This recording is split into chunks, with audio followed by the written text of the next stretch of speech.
और अब खबरों को तफसील से देखते हैं। हरियाणा के चीफ मिनिस्टर मनोहर लाल खट्टर ने मीडिया से बात करते हुए कहा कि दफा 370 खत्म होने के बाद जम्मू कश्मीर में सिक्योरिटी मंजरनामे में बड़ी ही मुस्बत तब्दीली आई है, क्योंकि लोग अब खुद को महफूज समझते हैं।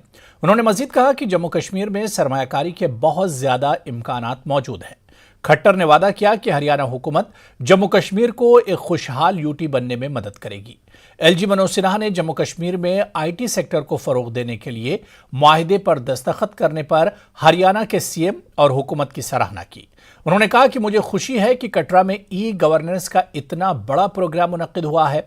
एलजी का कहना है कि यह कॉन्फ्रेंस काफी अहम है, क्योंकि ये जम्मू कश्मीर की डिजिटल बनाने और तब्दीली में मदद करेगी।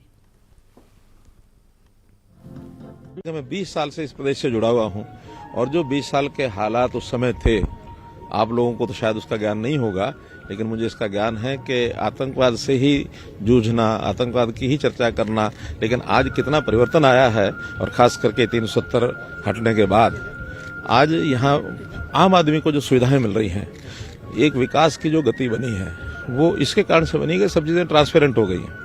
एक समय था कि यहाँ इतना पैसा आता था, लेकिन यहाँ ऑडिट सिस्टम नहीं था। सीएजी यहाँ की रिपोर्ट नहीं बना सकती थी। आज अकाउंटेबिलिटी हो गई है कि देश का पैसा, प्रदेश का पैसा ठीक जगह पर जाए। पहले तो कोई हिसाब भी नहीं होता था।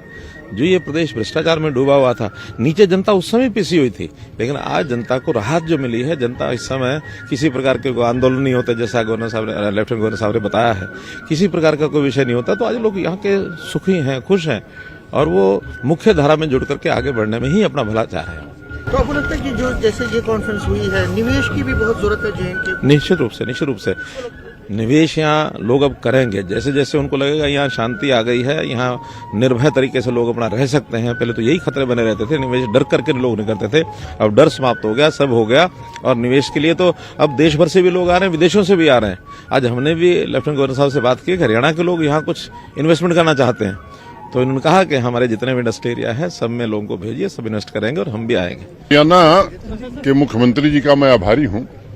पहले से ही हरियाणा सरकार का काफी सहयोग हमको ई गवर्नेंस में मिलता रहा है।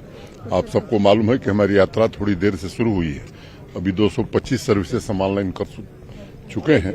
आने वाले दिनों में आज जो हरियाणा के साथ हमारा अनुबंध हुआ है, हरियाणा को कई चीजों में विशिष्टता हासिल है। तो माननीय मुख्यमंत्री जी ने पूरे सहयोग का आश्वासन दिया है। मैं समझता हूं कि आने वाले दिनों में और बेहतर सेवा आप लोगों को मिले, इसका इंतजाम हम करेंगे। आगे बढ़ेंगे।